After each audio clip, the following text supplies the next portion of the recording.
UP की सियासत पूरी तरह से गर्म हो चुकी है। खासकर बीजेपी में फूट मची हुई है, क्योंकि अमित शाह ने अपने भाषण की शुरुआत में कहा, पुलिस के एक ऐतिहासिक कार्यक्रम में उत्तर प्रदेश के लोकप्रिय और यशस्वी मुख्यमंत्री योगी आदित्यनाथ और मेरे मित्र और उप मुख्यमंत्री केशव प्रसाद मौर्य।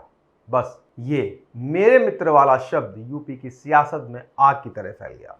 सवाल उठने लगे कि शाह ने केशव को मित्र क्यों कहा। क्या योगी की कुर्सी खतरे में है? चलिए जानते हैं किसकी कुर्सी खतरे में है। श्रीमान योगी आदित्यनाथ जी मेरे मित्र और उत्तर प्रदेश के उप मुख्यमंत्री श्रीमान केशव प्रसाद मौर्य जी। दरअसल यूपी की राजनीति में ये कोई नई बात नहीं है। योगी आदित्यनाथ और केशव प्रसाद मौर्य के बीच सब कुछ ठीक ठाक नहीं है। कई मौकों पर चाहे उपचुनाव हो या कोई और कार्यक्रम, दोनों के बीच दूरी साफ दिखती। अमित शाह जैसे नेता जिनके हर शब्द में सियासी गणित छिपा होता है, वो कुछ भी बिना सोचे समझे नहीं बोलते।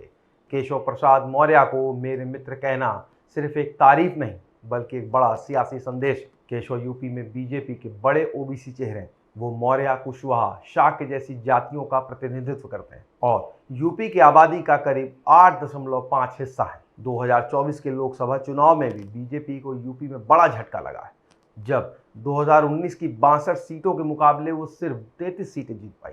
ऐसे में 2027 के विधानसभा चुनाव को देखते हुए बीजेपी को ओबीसी वोट बैंक को मजबूत करना जरूरी है। शाह का यह बयान एक तीर से कई निशाने साधता है। पहला, केशव के सियासी कद को बढ़ाता है, जो हाल के सालों में कमजोर हुआ है। 2022 में केशव सिराथू में समाजवादी पार्टी की पल्लवी पटेल से हार गए थे, फिर भी उन्हें डिप्टी सीएम बनाए रखा गया। हालांकि उनका कद उतना मजबूत नहीं रहा। शाह का मित्र कहना यह संदेश देता है कि पार्टी का शीर्ष नेतृत्व केशव को नजरअंदाज नहीं करेगा। दूसरा, ये सपा के अखिलेश यादव के पीडीए यानी पिछड़ा दलित अल्पसंख्यक फॉर्मूले को काउंटर करने की रणनीति का हिस्सा हो सकता है। अखिलेश 2027 में योगी को ठाकुर विशेष का नेता बताकर अगले पिछड़े की सियासत खेल सकते हैं।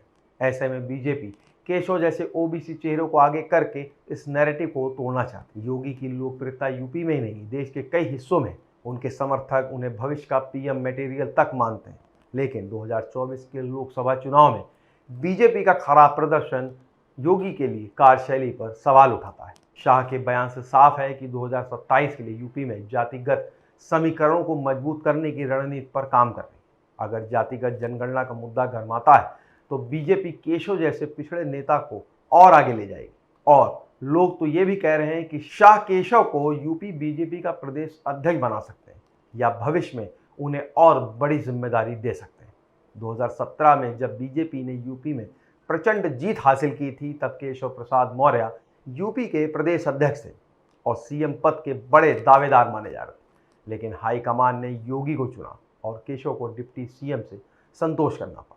कुछ एक्सपोर्ट्स में यह भी दावा किया गया है कि केशव दिल्ली में शाह से मुलाकात करके यूपी में नई रणनीति बना रहे। फिर भी शाह का मित्र वाला बयान साफ करता है कि केशव बीजेपी के शीर्ष नेतृत्व के करीब है और पार्टी उन्हें 2027 में अहम रोल दे सकती है।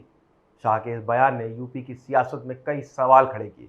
क्या बीजेपी योगी को किनारे करके केशव को सीएम की कुर्सी देगी या फिर 2027 के लिए ओबीसी वोटरों को लुभाने की रणनीति? कुछ विश्लेषकों का मानना है कि शाह का यह बयान योगी को यह संदेश भी है कि वो अपनी कार्यशैली में बदलाव लाएं और पार्टी के बाकी नेताओं के साथ तालमेल बैठाएं।